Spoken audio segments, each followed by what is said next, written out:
Welcome student. आज फिर से एक वीडियो लेकर के आप लोगों के सामने प्रस्तुत हूँ।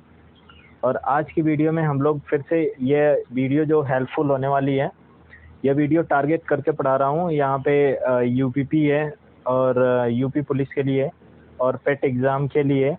और हाल ही में आप लोगों को एक बात और बता देना चाहता हूँ, 75,000 के आसपास वैकेंसी आने वाली है। किसमें? एसएससी जीडी में 75,000 के आसपास आने वाली है फिर से एसएससी जीडी में वैकेंसी।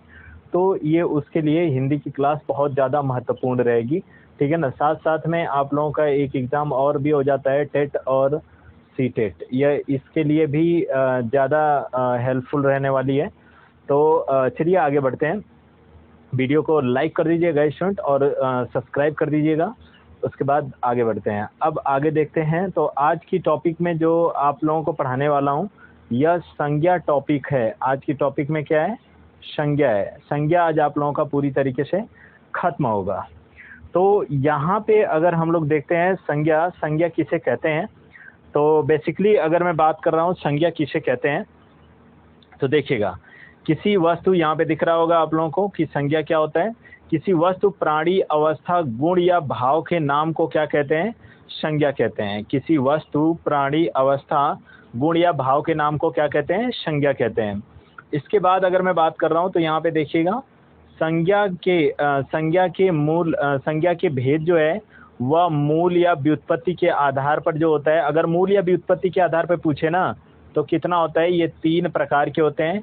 और संज्ञा के कुल भेद अगर मैं बात करता हूँ तो यह कितने होते हैं? 5 प्रकार के होते हैं। ये बात आप लोग एकदम ध्यान से बैठा लीजिएगा माइंड में, ठीक है ना। एक मिनट, थोड़ा सा इसको मार्कर को मोटा करते हैं, ठीक है। चलिए आगे बढ़ते हैं। अब आई होप दैट कि आगे आप लोगों को आगे दिखाता हूँ कि संज्ञा के भेद क्या है। मूल या व्युत्पत्ति के आधार पर 3 होते हैं। संज्ञा कहते हैं किसे हैं? तो किसी वस्तु, प्राणी, अवस्था, गुण या भाव के नाम को क्या कहते हैं? संज्ञा कहते हैं। इसके भेद 3 होते हैं, ठीक है ना, लेकिन मूल या व्युत्पत्ति के आधार पर, ठीक है। कौन कौन से? तो यहाँ पर अगर मैं बात कर रहा हूँ व्यक्तिवाचक संज्ञा, जातिवाचक संज्ञा है और आपका क्या हो जाएगा? भाववाचक संज्ञा है, ठीक है ना। संज्ञा के कुल भेद 5 होते हैं, ये आप लोगों को दिख ही रहा है। जैसे पहला अगर मैं बात करता हूँ तो यहाँ पर क्या हो जाएगा? समुदायवाचक संज्ञा, ठीक है ना। देखो चौथा की बात अगर मैं कर रहा हूँ तो चौथा समुदायवाचक संज्ञा हो जाता है। 5वां जो है वह आपका क्या हो जाता है? द्रव्यवाचक संज्ञा हो जाता है। चलिए आगे बढ़ते हैं। यहाँ पर देखिएगा व्यक्तिवाचक संज्ञा पहला है। पहला टॉपिक आप लोगों का लेकर के चल रहा हूँ, व्यक्तिवाचक संज्ञा। और बहुत ही बेहतरीन क्लास होने वाली है स्टूडेंट, देखिएगा। जिस संज्ञा शब्द से किसी विशेष व्यक्ति, वस्तु, प्राणी अथवा स्थान का बोध हो तो उसे व्यक्तिवाचक संज्ञा कहते हैं, ठीक है ना। जैसे देखो, जब भी किसी विशेष व्यक्ति, वस्तु अथवा प्राणी अथवा स्थान का बोध हो तो वहाँ पर क्या होता है? व्यक्तिवाचक संज्ञा होता है। जैसे सीता, रामायण, ताजमहल, हिमालय, गंगा इत्यादि, ये सारे शब्द क्या हो जाएंगे? यह व्यक्तिवाचक संज्ञा में आएंगे, ठीक है ना। जातिवाचक संज्ञा, और जातिवाचक संज्ञा किसे कहते हैं? तो जातिवाचक संज्ञा जो होता है, जिस संज्ञा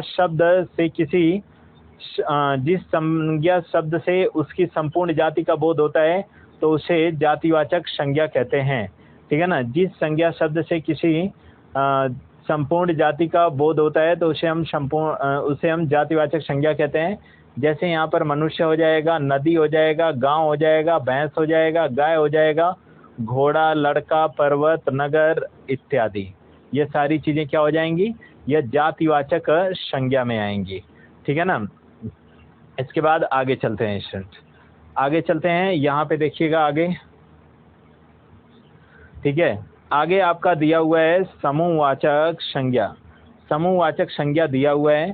समूहवाचक संज्ञा किसे कहते हैं? तो जिस संज्ञा शब्द से व्यक्तियों, वस्तुओं आदि के समूह का बोध होता है तो उसे समूहवाचक संज्ञा कहते हैं। तो उसे क्या कहते हैं? समूहवाचक संज्ञा कहते हैं। जैसे आगे चलते हैं, एग्जाम्पल देखिएगा। जैसे मेला, सभा, कक्षा, सेना, भीड़, पुस्तकालय, दल, परिवार, बाजार, समाज, गुच्छा आदि, ये सारे के सारे क्या हैं? समूहवाचक संज्ञा के उदाहरण हैं। अब बात आती है द्रव्यवाचक संज्ञा। द्रव्यवाचक संज्ञा क्या होता है स्टूडेंट? तो जिन संज्ञा शब्द, ये चीन नहीं है, ठीक है ना, यह है यहाँ पे लिखा हुआ है जिन, ठीक है ना, ये लिखा हुआ है जिन। जिन संज्ञा शब्द से किसी धातु, द्रव्य आदि पदार्थों का बोध हो तो उसे क्या कहते हैं? द्रव्यवाचक संज्ञा कहते हैं। जैसे सोना, चांदी, शरबत, ऑक्सीजन, और यह आपका यह दुआ नहीं होगा, ठीक है ना, ठीक है, दिया होगा जिसको बोलते हैं, ठीक है, तेल, गेहूं, हवा इत्यादि, ये सारे के सारे क्या हैं? द्रव्यवाचक संज्ञा है। आप लोग जानते हो ना, द्रव्य में पदार्थ की 3 अवस्थाएं आती हैं, ठोस, द्रव और गैस, ठीक है ना। तो यह तीनों ही तीनों अवस्थाएं क्या हो जाती हैं? द्रव्यवाचक संज्ञा में आएंगी, ठीक है। अगला आखिरी और लास्ट आज के टॉपिक देखते हैं, भाववाचक संज्ञा। भाववाचक संज्ञा क्या होता है? जिस संज्ञा शब्द से धर्म, गुण, दोष आदि का बोध होना पाया जाता है तो उसे हम क्या कहते हैं? भाववाचक संज्ञा कहते हैं। जैसे अगर मैं बात करता हूँ, देखो, बुढ़ापा, जवानी, सौंदर्य, सुंदरता, थकावट, मीठा, तीखा, शत्रुता, सपना, बीमारी इत्यादि, यानी ये सारे के सारे क्या हो जाएंगे? यह आपके भाववाचक संज्ञा हो जाएंगे, ठीक है ना। ये क्या हो जाएंगे? यह भाववाचक संज्ञा हो जाएंगे, ठीक है ना। तो आज के लिए इतना ही स्टूडेंट, मिलते हैं कल वाली क्लास में। और कल संज्ञा का आप लोगों का प्रैक्टिस सेशन होगा, तो आप लोग कल वाली क्लास को देखना मत भूलिएगा। आज के लिए इतना ही, और बेसिकली क्लास को सब्सक्राइब कर दीजिएगा, चैनल को सब्सक्राइब कर लीजिएगा और वीडियो को लाइक कर दीजिएगा स्टूडेंट, और एक प्यारा सा कमेंट छोड़ करके जाइएगा। तब तक के लिए धन्यवाद, मिलते हैं कल वाली वीडियो में।